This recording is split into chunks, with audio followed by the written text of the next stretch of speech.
Low back pain.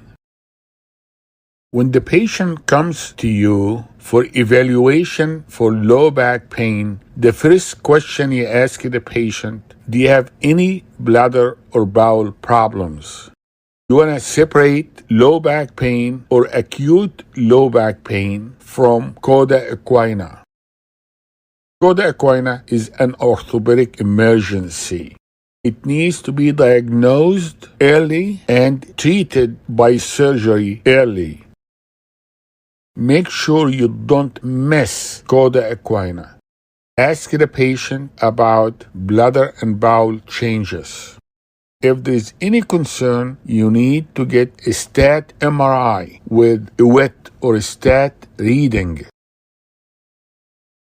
Acute low back pain or low back pain with sciatica, where the pain radiates to the leg and to the foot. Both conditions are initially treated conservatively for at least 6 weeks by physiotherapy, anti-inflammatory, limitation of activity as guided by the pain, even if there is a big disc in the MRI. So wait 6 weeks. 90% of the patient will resolve the symptoms in 1 month. Smoking, depression, vibration increase the incidence of low back pain.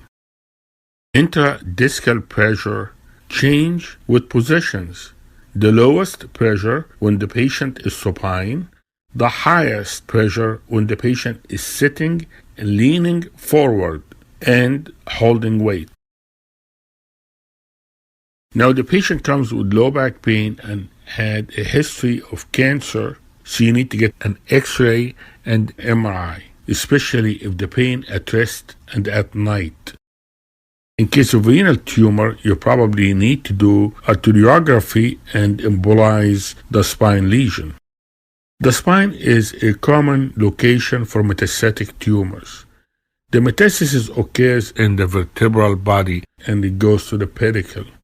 Loss of about 30 to 40% of the bone mass should occur before we can detect the lesion on the X-ray.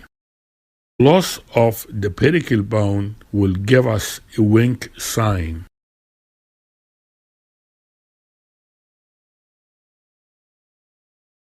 How about if the patient has infection? Infection will occur in the disc space. The segmentation rate and CRP will be elevated. Only 50% of the patient will have fever, and less than 50% will have elevated WBCs. So you will get a blood culture, which is positive in about 24%. You will get an MRI, and you will give antibiotic as guided by the biopsy and culture and sensitivity. If it happened that the patient has epidural abscess, you will do surgery, especially if there is deterioration of the neurological function. If we get infection post-surgery, you can diagnose it by C-reactive protein, the CRP. How about osteoporotic fracture? When osteoporosis starts causing fracture, you start with the wrist, then the spine, then the hip. So if you have an osteoporotic spine, you want to treat it before it goes to a hip fracture later on. And if you have one spine fracture, that will lead to more spine fracture. After 1 year of treatment with medication, you decrease the incidence of vertebral fracture by 60%. After 2 years, you decrease the incidence by 40%. So in general, when you're dealing with a patient with low back pain, you treat the patient conservatively. Don't get x-rays in the first 4 to 6 weeks unless there are some red flags, such as patient is older, or patient has metastatic tumor, or the patient has history of cancer, or infection is suspected, or the patient has trauma, or osteoporotic fracture because the patient is taking steroids. So you get the x-ray. Then you may see an x-ray of a patient that looks like ankylosing spondylitis. At that point, look at the SI joint. It starts at the SI joint.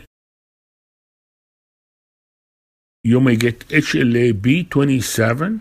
You will find that there are marginal syndesmophytes with diffuse ossification of the disc space without large osteophyte formation, which is different than the DISH, which occurs in diabetic. You get hemoglobin A1C. The syndesmophytes are non-marginal and they have larger osteophytes. It is the diffuse idiopathic skeletal hyperestosis, which will have flowing ossification along the anterolateral aspect of at least 4 contiguous vertebrae, and that is not ankylosing spondylitis. So you're going to get an MRI at a certain point for the spine. Well, you need to start first with x-rays. MRIs are a little problem because, number one, there are abnormal MRIs in asymptomatic patients. This false positive. 35% in patients less than 4 years of age, and 90% positive MRIs in asymptomatic patients that are more than 6 years old. The second problem is the MRI with a dye. Gadolinium will differentiate a disc from a scar.